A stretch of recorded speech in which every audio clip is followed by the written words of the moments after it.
Okay, welcome everybody to this session, and thank you very much for coming and for joining us here in this session. It's a joint session of the Flood Control 2015 Foundation, and those who have been here around since Tuesday already know why we have changed our name to 2100 now. You probably have seen our book presentation. Maybe some of you already visited our first workshop on Tuesday. Flood Control 2015 is celebrating more or less the end of its existence at this conference, and at the same time we have announced our new start under this Dutch umbrella, the top sector water policy, as Flood Control 2100. So we are here, we are joining in this meeting our dear friends from Connecting Delta Cities, represented here by John Jacobs and Arnoud Molenaar, from the city of Rotterdam. City of Rotterdam is very active. Already on Tuesday I explained to you also how this is organized. There is a number of major delta cities in the world, like Rotterdam, but also like New York, New Orleans, London, Ho Chi Minh City, Jakarta, Hong Kong, Tokyo, those kind of cities. They are organized. They have organized themselves in a network that shares knowledge about how to deal with climate change, how to adapt to climate change, what can we do to help each other, what can we learn from each other, how can we share our knowledge, starting with sharing knowledge about best practices, what worked well in a city and what might we use in another city as an adaptation measure, as well as learn from the bad experiences, the hard lessons learned from floods or from other bad experience, like we all can learn the lessons that were learned in New Orleans during Katrina and after Katrina. That would be kind of a first phase that we have been going through as Connecting Delta Cities, and now entering into the next phase where we want to step up and come to climate adaptation plans and strategies, and see how we can cooperate in developing those strategies, and also at the same time see how we can share also here knowledge and help each other and develop this. Almost all these cities, I think, currently have some kind of climate adaptation plan under development. So it will be very interesting to follow that process. There will be next events coming up from Connecting Delta Cities. Maybe there's an opportunity later for John or Arnoud to say something about that, about our expectations for the coming year from Rotterdam and in the other cities. What are we doing here today? We like to imagine together with you the next big thing. We want to look into the future. We want to look into the future of these delta cities, as I just mentioned, together with Rotterdam. And we want to look into those measures for flood control and flood risk reduction that we can imagine, but in a real next step. Not just think about how to defend your city against that recent flood. So don't think of New Orleans and Katrina or New York and Sandy. And don't think of that next flood, but think of a flood in the near future, in the far future to come, a future flood. How to deal with that, and how to deal with that from the perspective of a future city. Don't think that you have to defend the city of today. The city will be different, and there will be other citizens. What will this city look like? What will our citizens think? What is in their mind when there is this warning of a flood coming up? What kind of technology would there be available to deal with? What new technologies do we have? What new opportunities are in these technologies? But what could also be new challenges of defending these cities? Just think of the immense size of what some of these Southeast Asian cities may look like in the near future. That's what we would like to discuss with you. It's a tough topic, but I think it's very worthwhile to invest in it. I hope you will enjoy it. We need some inspiration for that, so we have two very inspirational speakers for today that will make with us this step into the future, both from their own perspective, and we will get very interesting, very inspiring video messages from all over the world, from different delta cities. People from those delta cities, partners for John and Arnoud, will talk to us and will give us their message, share their message with us, and inspire us also in our discussion. That's about the program. I hope you like it, and let's meet our first inspiring speaker talking about the future. The title of his presentation is Meet the Future, and I would like to introduce to you Ruud Smulders. He's a futurologist, is that the right word? At least somebody who loves to think about the future, but he's also a very practical person. He works with a big bank, the Rabobank. So he has also still his 2 feet on the ground and knows how to think in terms of euros and other money. So I would like to invite Ruud to come to stage and give us his view on the future. Thank you, Ruud. Thank you. Thank you very much. Thank you for inviting me here. Well, I'm going to tell you something about the future, at least the way I see the future, and give you some inspiration how man, how human will evaluate, how cities maybe will evaluate. And well, I represent first my private company, Brilliant Brains, but also Rabobank. I'm an innovation manager there. I make the new things for customers to handle, to do their financial things. So, okay, let me begin the presentation. And I begin with how I saw the future about 40, 50 years ago. And maybe you had the same experience. Oh, the sound?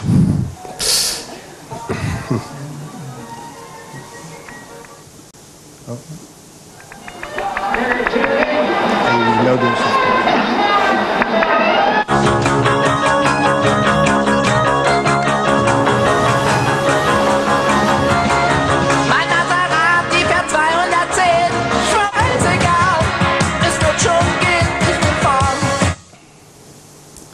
Maybe some of you, or most of you, remember this kind of images. This is at least how we thought that the future would look like. Maybe already this time. But as you know, there are not much flying cars yet. There are some. If you really look, you can find a flying car, but it's not. You don't see them in the city. It's still, we have the old cars, the same cars as 50 years ago, a little bit more modern, but not so different. So what will future bring for man, for cities? And maybe this is what was going on this time. Sorry? Yes, this is a Chinese city, and they have better traffic infrastructure mostly than we have in a lot of Western cities, but still they have a lot of jam. So, what is the future of man? Well, some jokers think that this is future of man, or maybe we become a computer or a robot in the future, or maybe the matrix, that we only are the energy and brains for this matrix kind of computer. So that are images, of course, that are for the maybe far future, but for the nearby future, say 30, 40, 50 years from now, there will be some big changes. One of them is for health. We can cure a lot of deadly diseases of today. For instance, cancer, which is still the most deadly disease in the Western world. They think that within 10, 20 years, most forms of cancer will can be cured. And like malaria, that you see here, it's already almost finished, disappeared due to new kinds of ways that we can analyze the DNA. We know where those diseases come from, and one of the strange things here is this curve. What you see is that the development of curing health problems goes with the same speed as the rate of Moore, which says that computer power is doubling every 1.5 years. Also, science for curing, science for health, science for a lot of other things is going with the same speed, with the same doubling of knowledge every 1.5 years. And that comes, of course, partly or mostly due to the internet, to the computers. So, what does health go on? Where does it go to? Well, one of the things that you also see is that we have artificial arms and legs, and those legs are even better. This man walks at 200 meters faster than the fastest man in the world. So the artificial ones are sometimes better than the real ones. And of course, this is already for more than 10 years that you have artificial hips, that you have can have an artificial heart or something like that. And in the future, probably this will be a main part of you.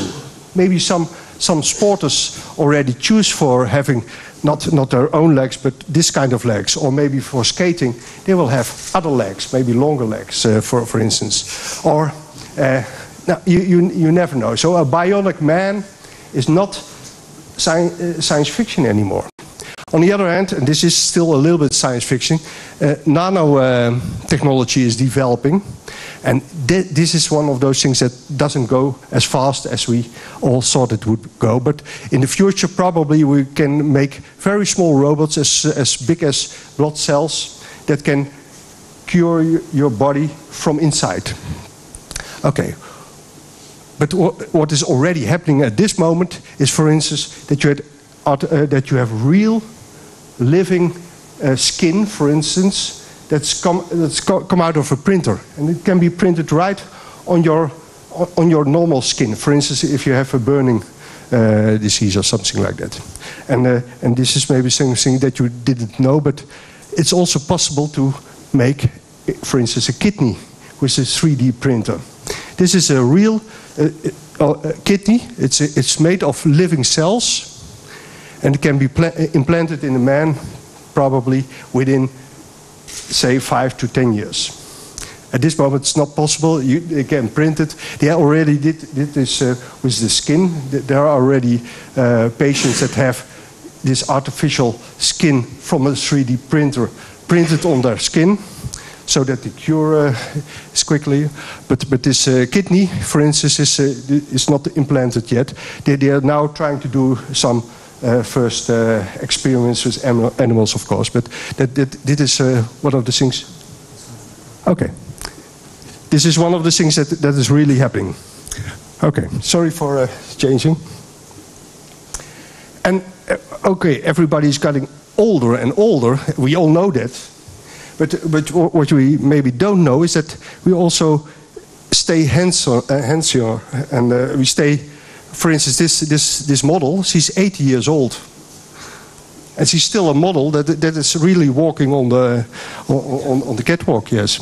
So well, this is at this moment the oldest woman. This man has died a year ago. This woman from India, she had babies when she was over 70. So we're getting older, and what do we have to do? Okay, there are a lot of ethical questions also about all the things I will show you, but one of the things is that we get older and we get healthier and we stay longer alive. So what do we want then? We want to stay alive and we want to live as nice as possible, and we want to stay in our own home. And that has to be a smart home in the future. A home that is really nice to live in, but also healthy. And if we cannot eat ourselves, we have a eating robot. And we will have a lot of sensors in your house. And one of the guys that says, well, this house of the future will not be a normal house anymore. It will be, in fact, a robot. You will live in a robot. That is this guy, Ben Rose. He's also a professor in Amsterdam. And he says, well, we are living in a robot in the future. So these future houses will be beautiful. They will also be placed in a beautiful environment. If you want to live as long as possible, you want to live as nice as possible also. So you want to live in a nice environment. Your house has to be nice, and the environment has to be nice. So how will work develop in the future? This is already happening at this time. And what you see in Holland is, for instance, that agriculture, sorry that these are not so very clear, but agriculture is, the people working in agriculture is decreasing from 10% to less than 3% at this time, in 20, 30 years time, and it will decrease further to 1%. Industry is decreasing from almost 30%, 25 to 30% to something like less than 10%. And okay, what we see at this moment is that agriculture and industry is moving. Agriculture is moving to Asia and to Africa, and industry is moving to Asia, of course, everybody knows that. But also there it will reduce due to robotics, due to automation, due to, for instance, the 3D printing that I showed you. Also there it will reduce below 1%, and also industry at least below 10%, and even maybe also below 1%. Why? Because we don't need human anymore to do all the work. So what will all the people do? Of course, well, as we do it here in the Netherlands, but also in places like Hong Kong or so, we will all go to do services to each other and try to earn our money with that. So at this moment you see that services are really going to Western Europe, but also to places like Hong Kong, places like North America and so on. So services is at this moment already dominant in the European community and in the Netherlands, but it's also dominant in a lot of other big cities. And if you, well, this is an example of the 3D printing of food. What they predict is that you can, in the future, print your food from a 3D printer, and you can print it in any way, of course. But the nice thing about it is that you don't need so much to print food. There's one of those people who look to the future who says, well, you only have to open your window to have enough molecules to make a tomato. Because all the molecules are already available in normal air.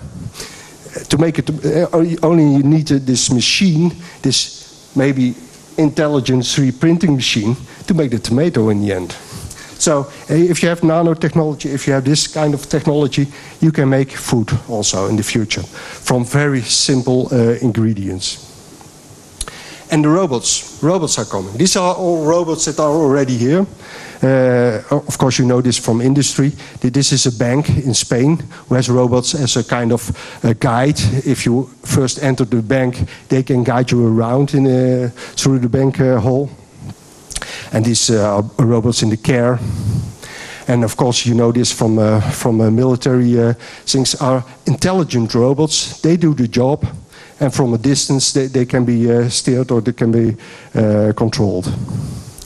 But they become smarter, of course. Also work, as we do it now, is coming smarter. The new working thing, I don't know what are the best words for it in English, sorry. Oh, too quickly.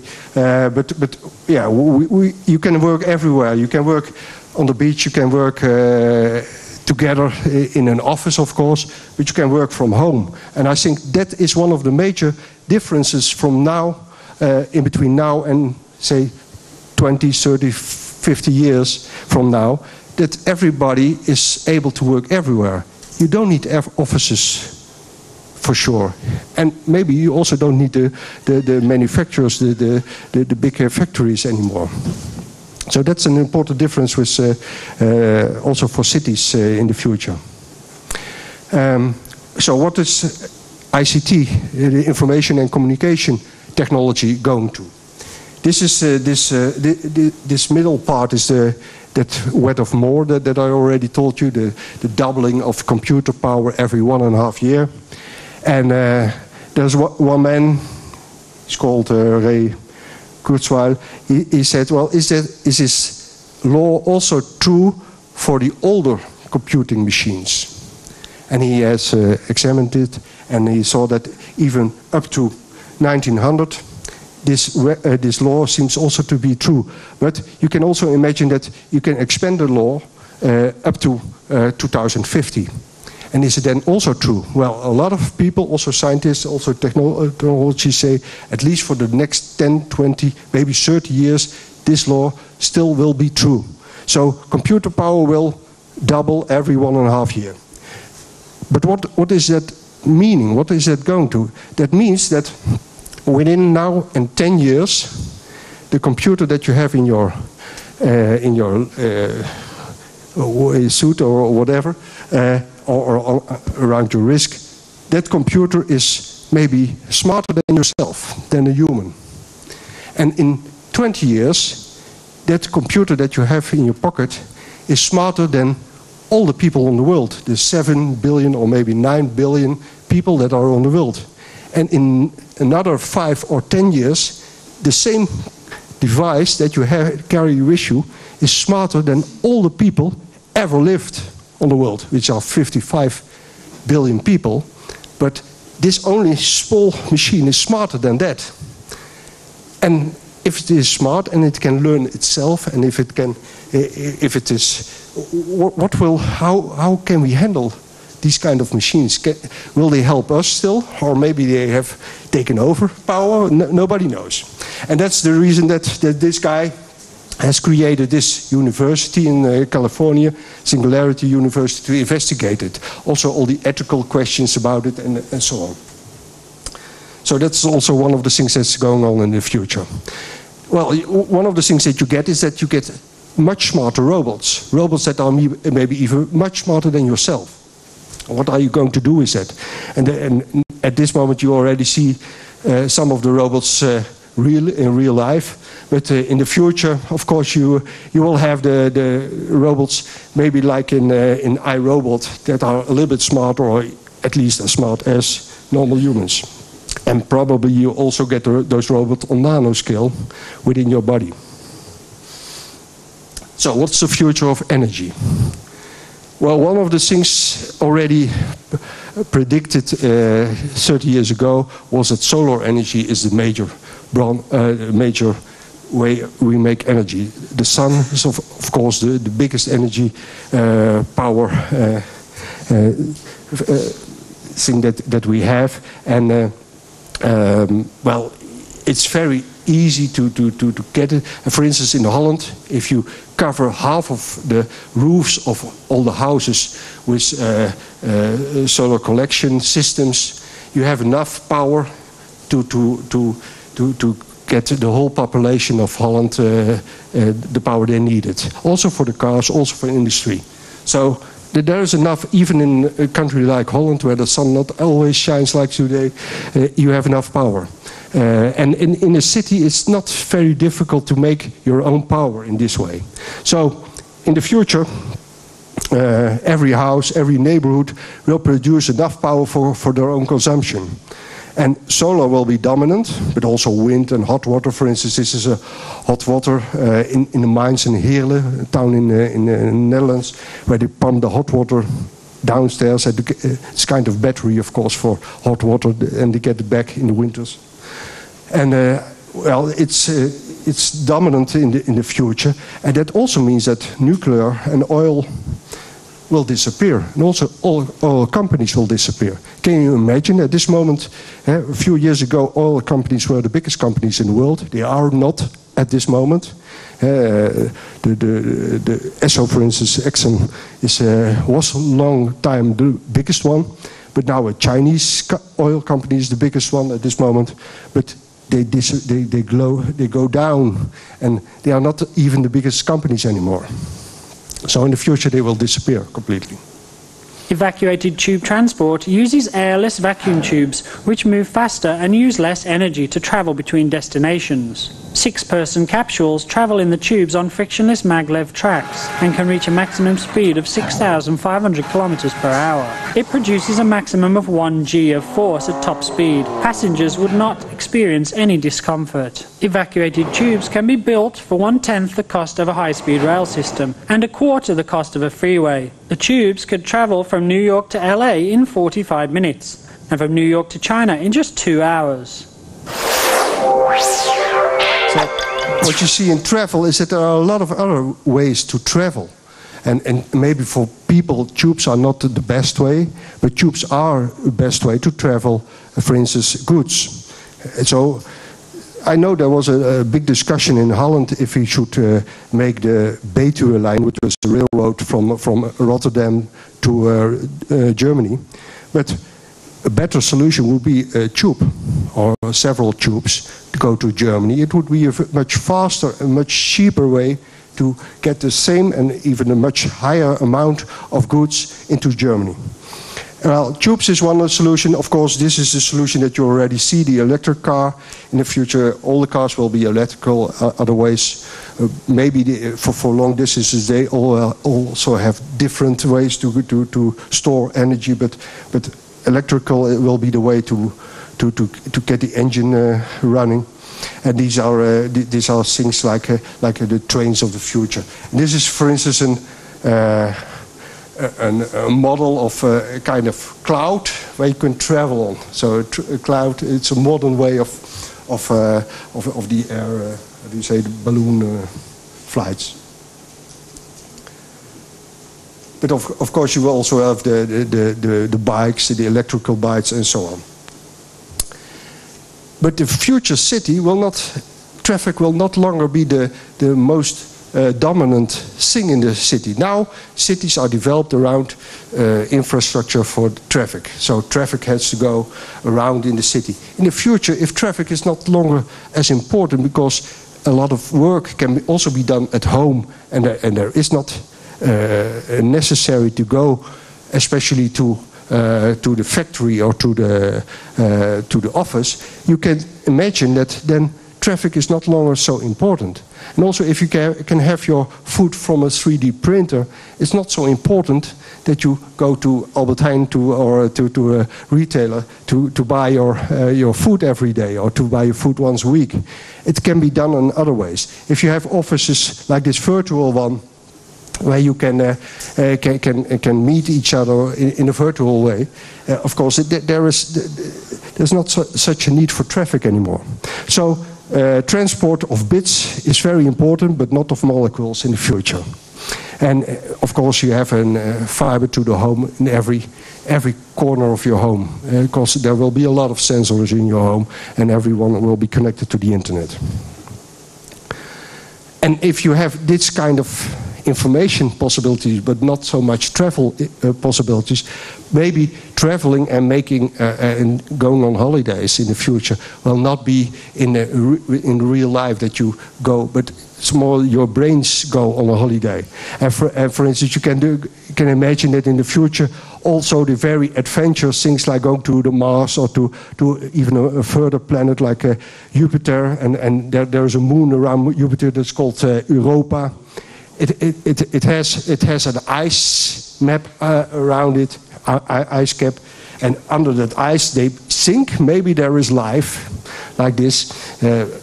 Probably not, but they think it's life. And okay, you can go. You will never can get there with a normal spacecraft or so, something like that. But maybe you can do it in an imaginary way. Always a robot that's going there, and then you can travel with this robot together. Or maybe you can also travel in the past or in the future. Well, the future city. Of course, everybody knows that in 2007, something like that, there were more people in the city than in the urban area, and well, they think that at least 2030, 2/3 of the population will be in the cities, but due to major disasters, this may be decrease also. It can increase urbanization in the beginning, but it can also decrease. So what you see is that if work is going away from a city, in first also people will go away.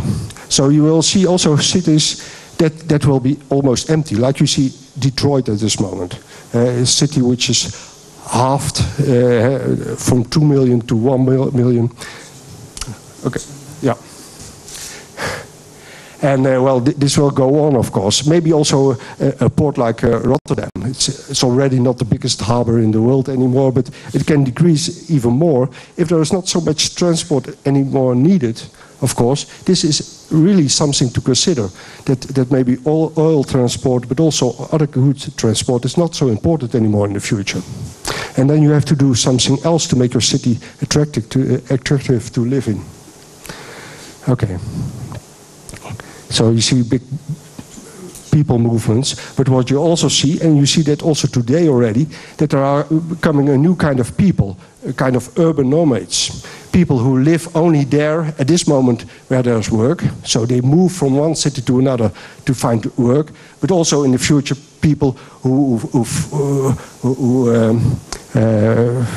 go away because there's a disaster, or go away because there's something else happening in the old city and move to a new city. We will see this movement in between cities very much. But of course we all hope that there will be a nicer city in the future. So a city with a lot of green and nice to be there, clean local travel, nice living, much green, and we work at home, we work from home. And maybe also living on water or underwater. It's also a possibility, although underwater is a lot more difficult, of course, than above the water. But even above the water, these kind of big ships where a complete city is built on is also very dangerous, of course, if you have something like a tsunami. So that's one of the problems still, or if you make these kind of islands in front of your city. But it's so-called vertical farming could involve multi-tiered city farms in future glass skyscrapers or pyramids. Such stacks of artificial fields would allow city dwellers to harvest crops all year round. This is one of the things that you also see, that you have vertical farms to produce your own They would food, also fresh food significantly inside the reduce the city. energy required for food transportation, would lower crop loss associated with shipping and storage, could recycle their own water, and within their sealed environment. If you have such a kind of green city with their own food, with their own water supply, with their own energy supply, you have a completely different city. So what we do know is that the world is changing very fast, and technology will push it further on. Man, work, travel, energy, everything is changing very fast next 32 or 40 to 100 years. Even much faster than the last 1,000 years. And they will become self-sufficient. I think that there's no other way, that they have to become self-sufficient. And therefore, a new vision is necessary to make this new city also alive, and to protect it against the kind of disasters that you are talking about in this conference. So I think that's what I wanted to say. I don't know if there are any questions. Okay. I think maybe just one we can save it for the discussion, but maybe just a short question. Yeah. Yeah, I was curious. Thanks for your presentation about. How is the Rabobank using this to determine their investments? Because you mentioned some developments, like, for instance, more on the ICT infrastructure in the future and less in the traffic infrastructure. Is that also then working through to determine on how to plan their investments? No, not so directly. But of course, we do make plans for how the bank of the future should look like. And that is also quite different from how banks operate at this moment. You know, what we do know is that the way a bank is earning its money is disappearing. And so you have to find other ways to earn some money. So there has to be another bank. And of course, then these kind of images help. But it is not at this moment not the case that we also invest in only in things that are there for the far future. But of course we are a sustainable bank, and we want to do how do you say, maatschappelijk verantwoord ondernemen, and that's the reason. That's the reason that we do a lot of investments in solar and wind energy and so on. So that's true. More or less broad. Okay. Hey, let's keep it for the discussion. It's a good point for the discussion, I think. Would be a waste if we now have to run through it so quickly. So the topic of money and banking is an interesting one, I think. Okay. Hey, but first of all, I would like to thank you, give you a big hand for your wonderful presentation. I almost forgot that.